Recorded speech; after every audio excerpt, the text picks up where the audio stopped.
projet de résidence Alain-Lard, c'est 5 ans de réflexion déjà, au niveau de partenaires divers et variés, avec donc des gens, parents de personnes handicapées, mais aussi des gens de la société civile, d'anciens élus de Chemillé-en-Anjou,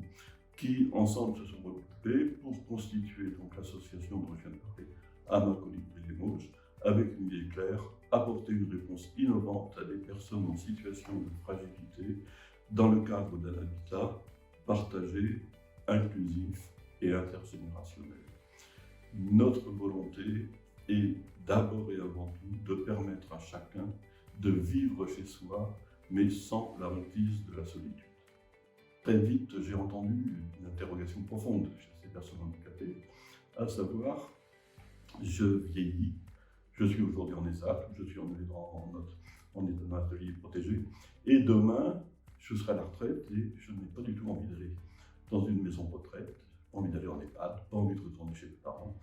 Qu'est-ce que je pourrais faire et qu'est-ce que vous pourrez me proposer? Les Colibri-Limoges est venu nous apporter ce projet, c'est-à-dire un projet inclusif où on travaille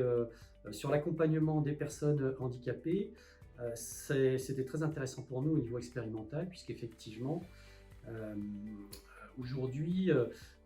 comme je disais, la technique est une chose, mais ce qui est important, c'est de créer du lien, c'est de faire en sorte que les futurs locataires puissent bien s'insérer dans le nouveau quartier, dans le logement qu'ils vont habiter. On met en relation à la fois donc une association qui s'occupe de personnes handicapées, qui met à la fois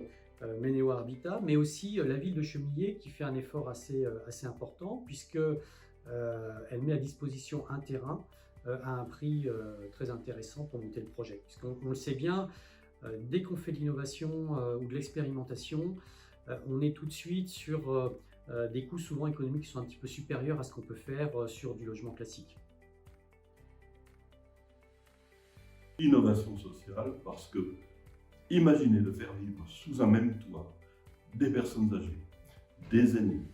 des couples en activité, des familles monoparentales, des étudiants en cours de formation et des personnes handicapées, c'est quelque chose qui, à ma connaissance, n'existe pas. C'est-à-dire l'aspect intergénérationnel, l'intégration de populations fragiles,